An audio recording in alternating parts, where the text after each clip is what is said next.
All right, so today we're going to talk about the loop pedal, the loop pedal, the loop pedal. Most important thing to look at first, of course, is these two foot switches. These will be the main thing that you interact with, but there's also some knobs, level, guide. This is where you can save your tracks. You can save 11 tracks on this one. This is your mic level, instrument level. On the back, instrument input, mic input, auxiliary input, any 1/8 inch. These ones you don't really have to worry about too much. This is our output, which goes out to the speaker. Power. So what a loop pedal does is it's basically a repeating machine. You can record anything you want by pressing this, and then when you press it again, it will go back to the beginning of that recording and play it through, and then start at the beginning of that recording and play it through, and start at the beginning of that recording and play it through. You get the idea. Let's plug it in.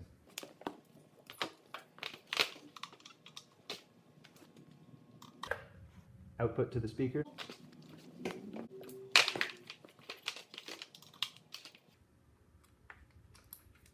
Microphone in. This knob sets the level of the loop. This knob is the level of the input. So my microphone is controlled by this. But once it's looped, I can turn it down with this. Once it's looped. So right now I'm speaking into the microphone, and when I press this button, then it has started to record me. You can tell because this little red light has come on. And when I press the button again, press this button, and it has started to record me. It switches to play mode. At this point, I can talk over top of the loop, and it won't record. It just plays it over and over again. And when I press the button again, if I want to record more information onto the loop, I simply press play again. And I keep talking, and then it's recording on top of the previous loop. Because this little red light has come on. And I keep talking, and then it's recording on top of started to record me. I can press that button again, and it goes back into play mode, and again I can talk without recording. If I don't like the last thing I recorded, I can hold down play, And then it's recording on top of started to record me. You can tell because this little red light and it takes out the last thing I recorded. If I want to stop, I do that. I press play, it starts again. Press this button, and it has started to record me.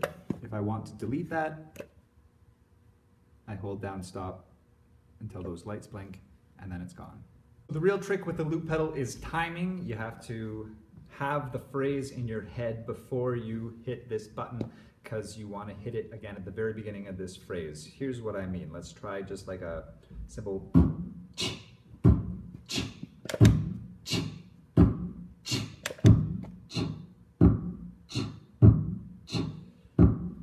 So I'd say I hit that a little bit early. It's a lopsided beat. Kind of interesting in its own right, but not what I wanted to do. So I'm going to erase that and try again.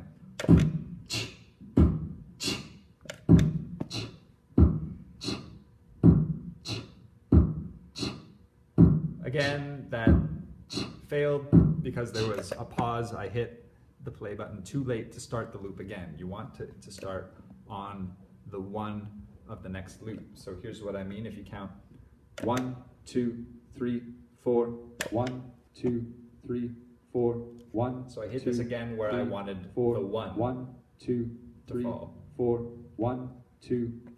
In some programs, we use this to show that rhythms can be created out of anything. For example, in Body Rhythm, I had an exercise where we took in the name of kids' pets, like Milk Bone, Milk Bone, Milk Bone, Milk Bone. And then I try and get the kids to feel the rhythm of this and move around the room.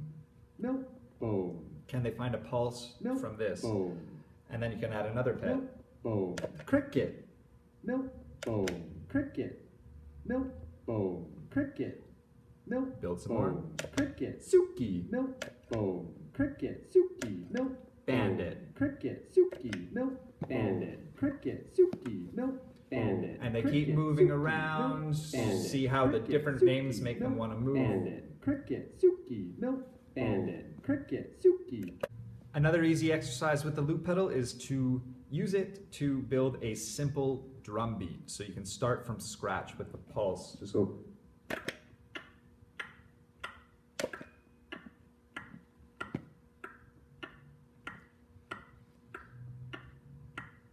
So this is a nice loop to pulse. You can have them move around the room, and it's kind of dull. It's like a ticking clock. So you make some of the beats stronger, like the downbeat.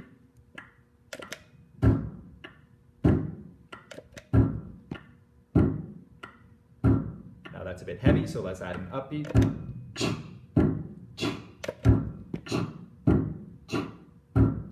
That has a bit more rhythmic interest, but not a lot of rhythmic interest, so let's add a bit more.